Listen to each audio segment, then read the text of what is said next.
Welcome to Fun and Fundraising, everybody, the podcast where we talk with people behind top nonprofit galas and signature fundraising events to showcase how they positively transform their communities. I'm your host, Rob Giardinelli, and today I am beyond excited to have my friend Todd Fiscus on as a guest. So Todd is the owner and creative director of Todd Events, and they have produced some of the most spectacular weddings and nonprofit events in Texas and beyond. And one thing we're actually going to talk about today is an upcoming event that he has been involved with for many years called 2x2 for AIDS and Art. It benefits AMFAR and the Dallas Museum of Art. And it's not every day we get to talk with someone who is really a creative genius like Todd. This event over the last 23 years has raised 9 figures for these two very worthy causes. And I'm so excited to have you on, Todd, today. Welcome. And I can't wait to chat with you. Glad to be here. Awesome. So talk a little bit. I know you've been involved with it for a long time, but talk about what the mission of 2x2 is. So 2x2 kind of was created from Cindy and Howard Wachowski's love for 2 different organizations. They love Dallas and they're big. They're very invested in the Dallas Museum of Art. Their entire collection has been bequeathed to the museum. It's a longevity plan for Howard and Cindy especially, but they've also been a big part of AMFAR forever. And so they dreamed up, I think this is our 25th year or 24th year, doing an event that split the net profit between the 2 organizations. And they started it as hosting it at their home. They have a spectacular Richard Meyer residence here in Dallas that was honestly designed to hang art in. They would pull all their own collections out, hang all the donated art from their very good partners and artist community, and then they would sell those items and have a beautiful seated dinner for around, some years it was 300, some was a little more, but it was smaller in scale, and it just became, I call it Dallas's Met Gala. It became the fashion party of Dallas. It became the most outrageously, fabulously dressed people you'd ever seen in a party. Their headliners went from, Gloria, from Gladys Knight to Barry Manilow to Liza Minnelli to Ryan Tedder to Diana Ross. I mean, it just goes on and on. And Rita Ora last year. All right, I've got to bring something up. Didn't Diana Ross once pull your husband, Cerrone, onto the stage? She did. Actually, I was on headset at the back of the room and I looked up and there was a very handsome man in sparkly clothes on the stage dancing with Diana Ross, and I didn't realize who it was. And then it took me about 8 seconds for me to yell into the headset, "Get him off that stage. If she walks this job because some guest jumped up on stage, I swear to God, he's out." It was bad, but it ended up, I found out she actually pulled him up on stage, and that made me feel a little bit better because if you knew him, you would know he would also just go up on his own. So anyway, so that was that. So it's just started there, and it's just turned into an annual celebration that just and I won't say gets better and better because that's not a fair statement. What makes it killer is its consistency. It's consistent. The food is spectacular. The beverage sponsors are top notch. It's like the experience is great. The entertainment is incredible and the art is beyond, right? Absolutely. So it's always remaining consistent in the message, and they do not alter the program, which is one of my favorite things about working with Cindy. We are like, do not poke the snake. If this, leave it alone. It works. There's no need to change it. The guests don't need it to change. It's consistently spectacular. That's fantastic. And, talk about how you initially got involved. How did you become involved, with this vision that Howard and Cindy had and, executing it on such a grand level for so many years now? Yeah. So when it started, I had met Cindy and Howard because I had done their wedding in 2000. And it was just a great experience for me. And I fell in love with them as humans. And I think the feeling was mutual. And so when 2x2 came around, they asked if I would donate the flowers the first year. Well, they'd been a big client. So, of course, I acquiesced and said yes. We still donate flowers every year. But it for me just became a relationship. And then when I saw it installed the first time, and I was just a player the first time, I wasn't the producer. I was just impressed. I got to attend, which was great as a donor at that time, and I was kind of mesmerized by it, the art and just the quality of meeting all these very unique people from all around the world. That's the unique thing about 2x2. Yes, it's Dallas centric, but the audience isn't, which just makes it even that much more intoxicating. It's not all the usual suspects. It's a It's lot of not. usual suspects, but it's not all of them. Well, you can't have all of them. That's what makes it fun, though, is, any great party is going to have a rotating and alternating, guest list. And whenever I Yeah. see the photos for it, it is one of the very few events I have ever had the privilege of writing that literally writes itself. I can tell the story based on the Yeah. clothes that the people are wearing. That is Yeah. how spectacular this event is. And I write it. People are like, how do you write that fast? I literally write it in 15 minutes and don't ever have Yeah. to edit it. Whereas with some other organizations, I kind of have to think, and it writes itself. It's that. Yeah, It's but to really, it's have that only spectacular. 450 people in a room on average, I mean, it goes up and down. Yeah, But if you think about the average for a job that produces $9 to $12 million out of an event in charitable donation out of only 450 people, that is massive per guest ratio. And they deliver one of the best parties, I think, in the country. And absolutely. so, and because they're consistent and they believe in their product and they don't skimp, they deliver a product that just knocks everybody's socks off. Like nobody wants to miss. It sells out every year. Absolutely, and it sells out really fast. And Fast. I want to talk about you for a second here. And the thing I've always admired about you is, yes, you produce this event, and it's really the best produced event probably anywhere. I would even say beyond Texas. It's everything's bigger in Texas, and what's great about what you do versus like the Met Gala is it's not 450 celebrities. It is folk with celebrities, and there's It just something is. magical about that. So, Yeah. but in addition to that, I've seen you at many other causes over the years. So I know that you mentioned you initially started, as a donor and went the first year as a donor. What Yeah. compels you to say yes to a particular nonprofit? Well, you learn after a while of being in business that everybody you do a job for asks you for something for a charity, right? That's just, it's been the nature of the beast. So a long time ago, I had to kind of define who we were as a company, myself as an individual, and say, we support art, we support HIV and AIDS awareness, and we support, and I have a big kind of tender spot for the homeless. And so if the organizations fall into those categories of giving, then we support them. I have a child in private school, so of course I end up having to do a little bit of that. But I find that those three areas to me are really important to humans. So so I say if it's in those three, then we donate upwards of $200,000 a year of in-kind services towards those things.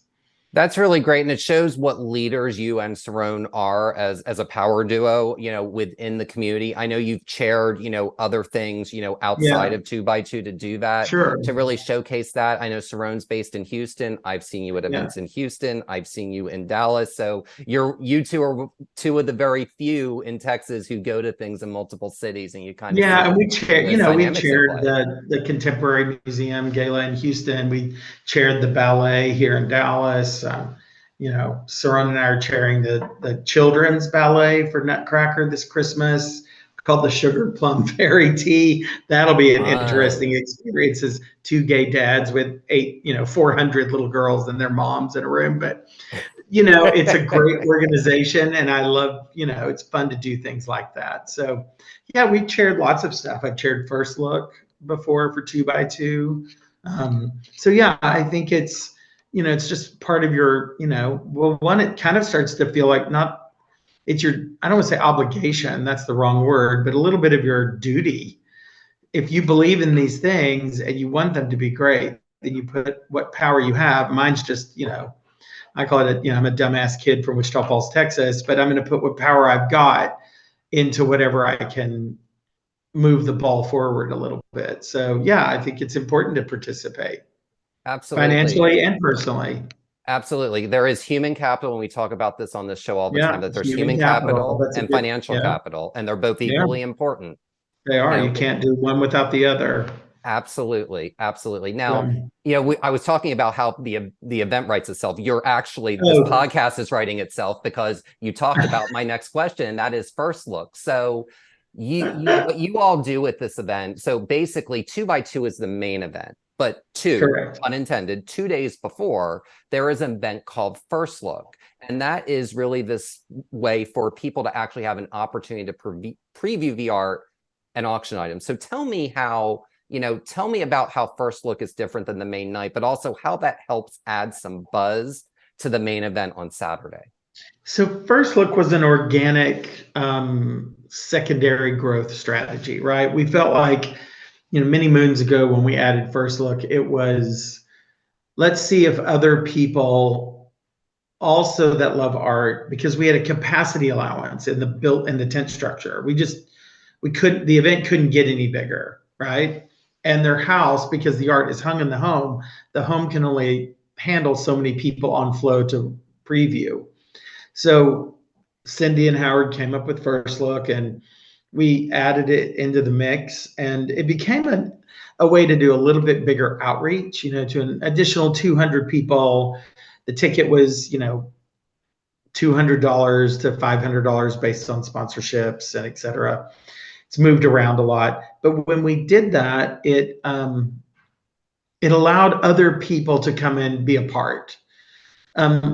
Sarcastically, we always said it was the kids' party, when we started it. It was a great way to get a younger secondary audience, maybe people who couldn't afford the expensive tables or the expensive ticket to gala. That's where it started, but that's not what it ended up. It actually, and now I kind of see it as a giant sponsor thank you.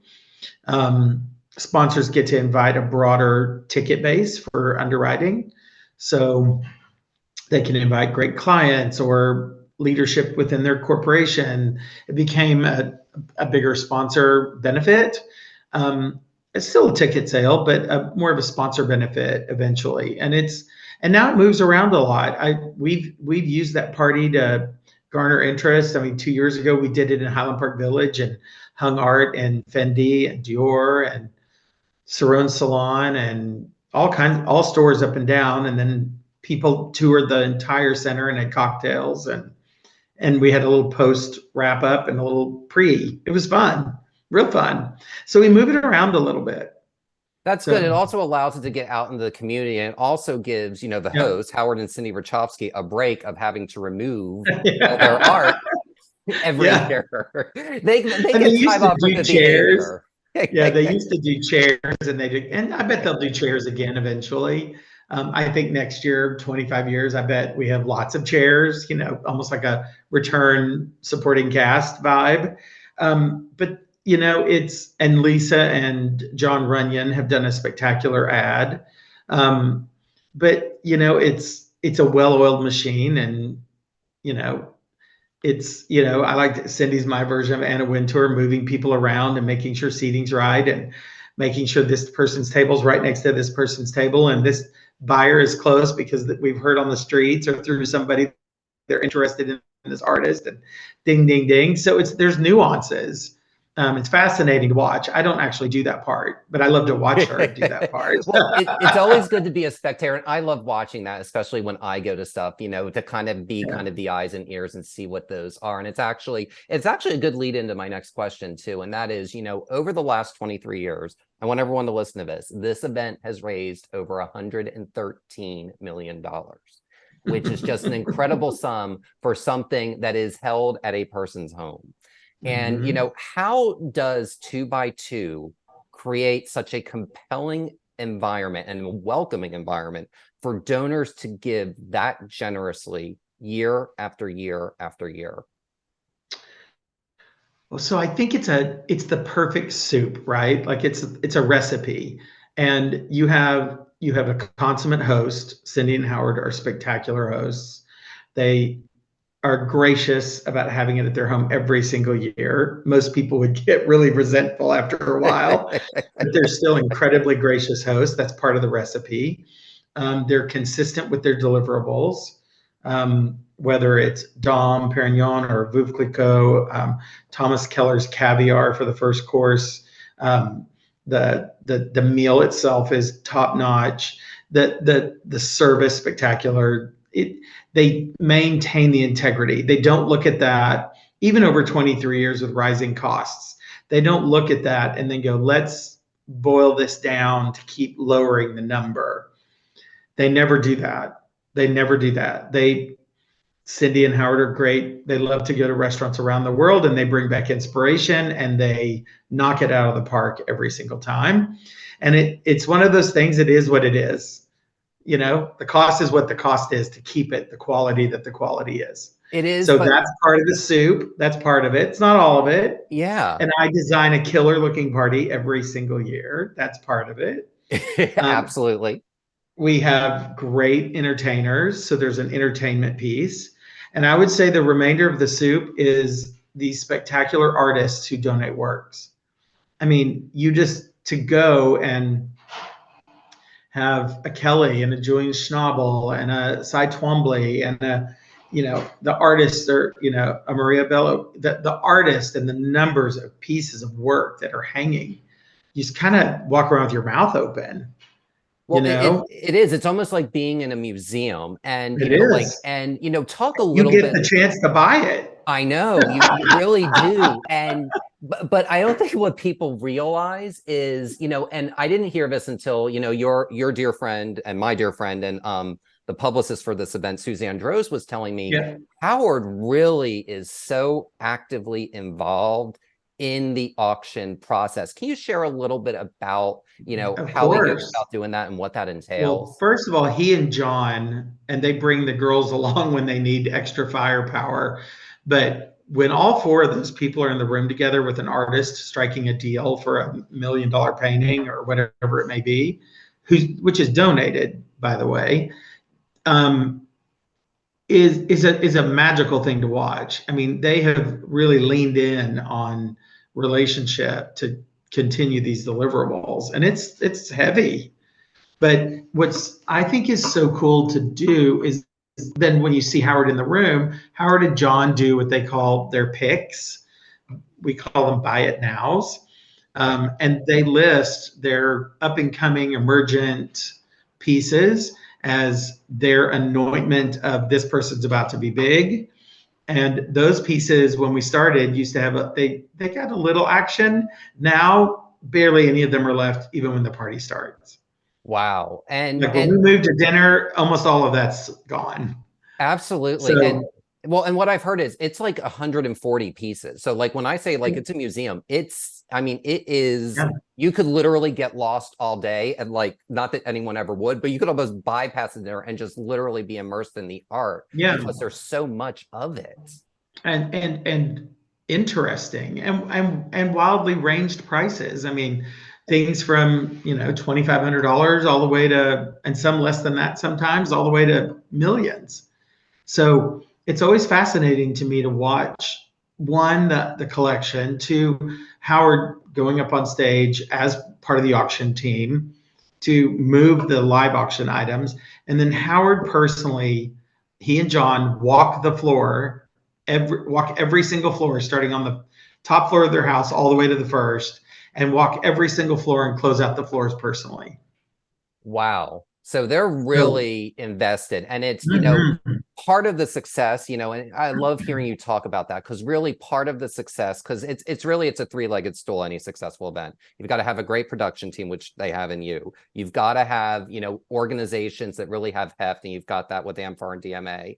But you've also got to have chairs that are really, really, really committed. And Invested, the yeah. Wachowskis and the Bunches are so committed. And they had to be great hostesses and hosts.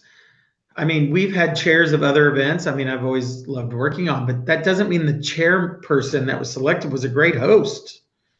They got Absolutely. selected, but they might be a little chilly, or they might be a little off-put-ish or polarizing, but Cindy and Howard and John and Lisa are infectious individuals. And when you meet them, I think people actually want the event to be successful, so they are successful.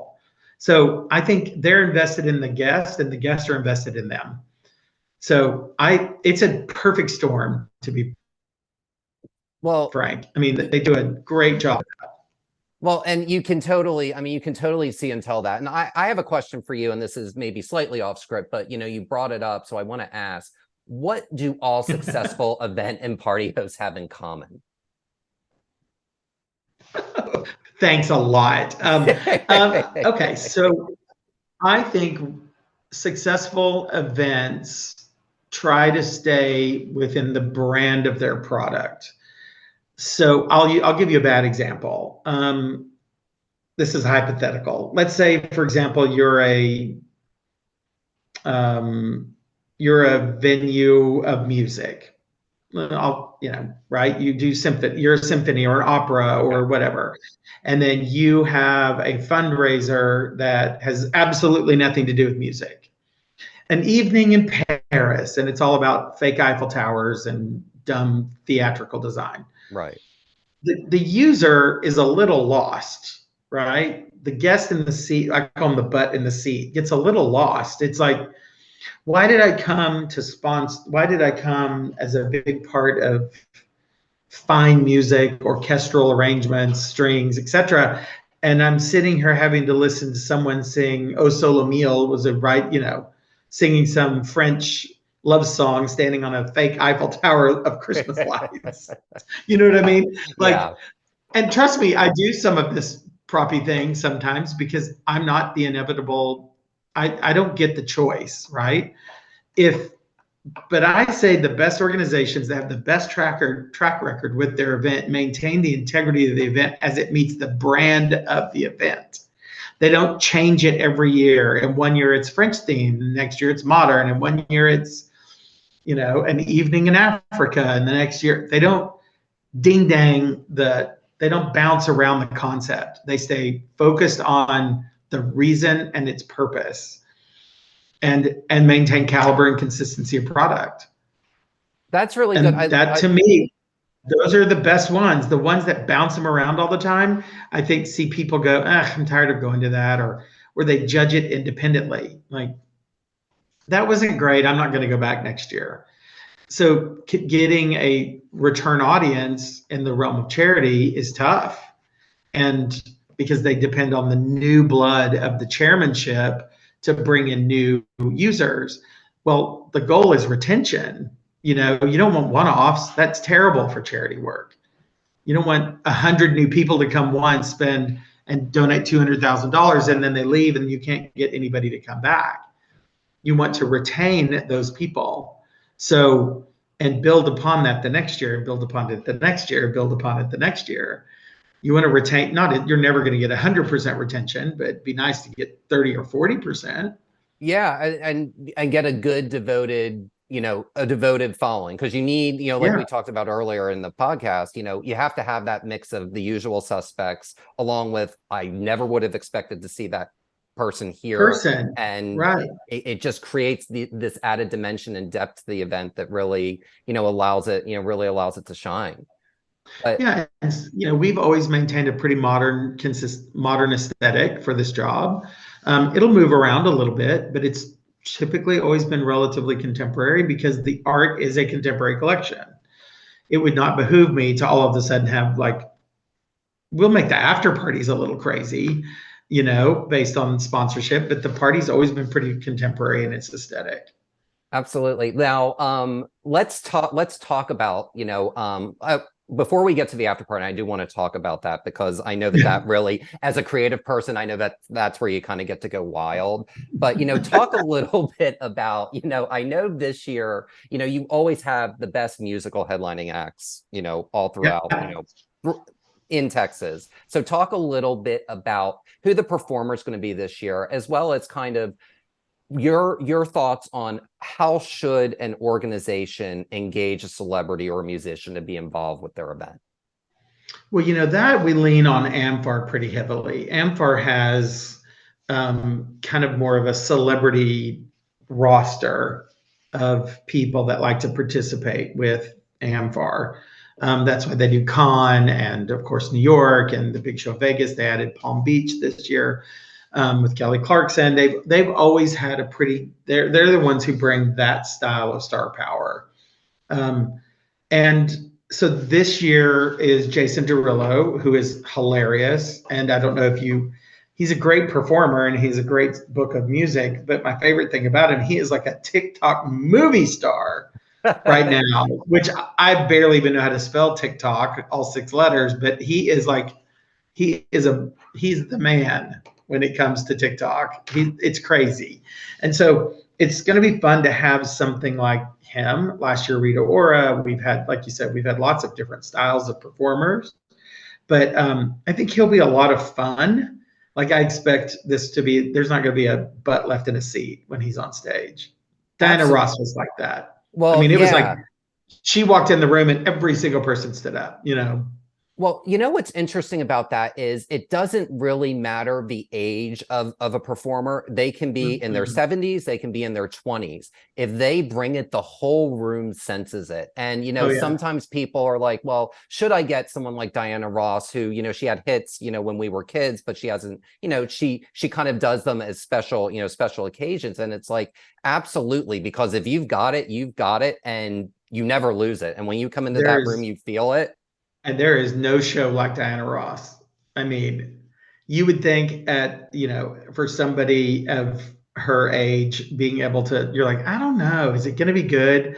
That woman shines from behind, like it looked like an aura. And there is nothing better than watching her walk out on some sparkly caftan with that fabulous giant head of hair and kill it. It just makes you, and not only that, I always say the best performers you can almost karaoke, right? Yeah. Like every person in the room is singing every song and out loud because you're like, I'm in a room singing out loud with a small group of people to Janet Jackson or Diana Ross or whomever it may be. It's a cool experience that not a lot of people get. So it's fun. You do. And I always like to say is, it amazes me how people will spend all this money going to concerts. And it's like you could actually experience something kind of in a bespoke experience with some really big names, because lots of big names come to Texas now. It's like if you Yeah. want to go to a concert, go to a gala and get a Yeah. tax deduction and really Yeah. kind of be in this intimate space with international Yeah. But superstars. do you realize most of these acts donate their fees? I mean, that's the other thing. Like not all charitable groups can get headliners because their fee structures are not small. The world of large scale celebration. I mean, you know what they say, there's more millionaires and billionaires now, so there's more people who can afford to pay somebody $800,000 to sing for 45 minutes. That the market, let's just say, has opened or blossomed in that Yeah, department, absolutely. which has really allowed a lot of these acts to extend their careers quite a bit in the realm of private. I mean, Earth, Wind, and Fire is still playing privates, Yep. right? I've heard And them. I've heard them in a yeah, private party, and it's spectacular. they're fun. Um, but they no longer do charitable works typically out of the kindness of their hearts, right? Unless it's a charity that they are also very partnered with personally. But otherwise, it's a very expensive fee. And so it just decides whether you're going to underwrite it, i.e., someone pays for it directly, or if you're going to just expense it and hope to God you're still bringing a nice 70 cents on the dollar minimum to the bottom line. Absolutely. Important note, no more than 30% of the event budget. Make sure you're doing that. Set your budgets properly, people. Yeah. Yeah. 2x2 has always been one of those remarkable jobs that delivers in the very low teens. And I'm always like, so their nets are spectacular. It's just it's a rarity. It's definitely not the norm. And Absolutely. we'll have clients who do charity work that we work for that use it as the comparative. And I'm like, no, no, no, no, no, no, no, no, no, you know, very hard delivered project to It's do, its but own thing. And Howard and Cindy have put almost a quarter of a century into it. Yeah. into it. And that's a big part of it. So, Yeah. I want to touch back on something you were talking about earlier. So you mentioned after party, and the 2x2 after party is off the hook. So talk a Always a little bit lot of about fun. what guests will experience at that this year, and how do you keep people there till 2 a.m.? Because a lot of times a gala ends, 80% of the audience leaves, 20% stays for the after party. That's not the case with 2x2. Well, and remember, 2x2 doesn't have a dance band in the dinner. It's a beautiful dinner. It's a spectacular short headliner performance with an auction. So we try to get them out and into the house to finish up silent so we can close silent around 11. So we run a pretty tight show in the main tent. We don't have the ubiquitous party band, playing Lady Gaga hits in the dinner tent. We have recorded background music for dinner at a very low rate. It's a networking communication party, and we do the auction and we have the headliner piece and then we leave. So the only dancing we have is the after party. And the after party is always an experiment. It might be slightly skewed to the artist's integrity. It might be a brand that's hosting the after party's look. We might just do it for sheer fun, something stupid, crazy, just to change. I always say if you don't change the environment, then people aren't interested to stay. It's Parties have to have a little bit of a roller coaster vibe. So, which means cocktails is cocktails. Then you go up the ramp, then you go into the party, and you come down the best part of the roller coaster. And then you're into the dinner, which is the click, click, click, click, click, click, click, click, click back up. And then you go into headliner, which is a lot of fun. And then into auction. And then you go to the after party, which is your click, click, click, click. You get to the after party, woo, and away you go, right? It's got to have movement in the party, or parties are bland, can get bland. Absolutely. I love the roller. That's probably the best analogy of a party I've ever heard of. And for anyone, I apologize to anyone out there whose roller coasters terrifies them. But roller coasters also for a lot of people are fun. So think of it as a fun roller coaster ride, not a scary one. All right. So I could talk with you all day, but I want to kind of end with one note. And I can't think of a better person to ask this than you. And that is, what is one piece of advice you would give to an organization looking to plan its first gala? I would say select a chair who believes in your product, whatever that product may be. Not, yes, they need to be social. Yes, they need to have a large circle of friends. It'd be great if they have corporate and community partnerships that would lead to your financial successes, but they really need to believe in your product. That's number one. And then number two, focus them on an aesthetic that meets your brand. If you're the corporation, the charity, etc., what's your brand?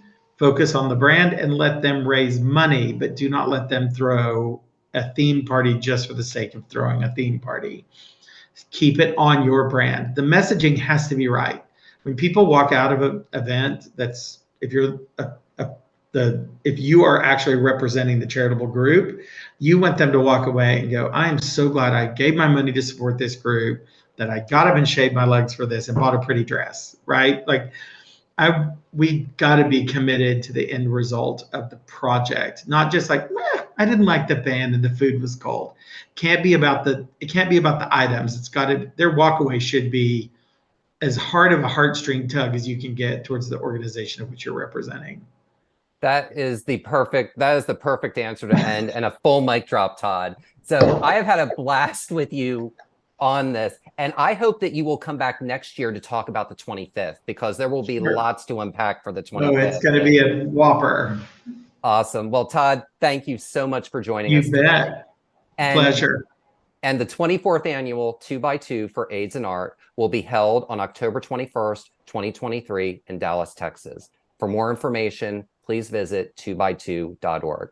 And that will do it for this episode of Fun and Fundraising. I am your host, Rob Giardinelli, reminding you to keep it fun, keep it interesting, and your guests will have a great time. Have a great day, everyone, and take care.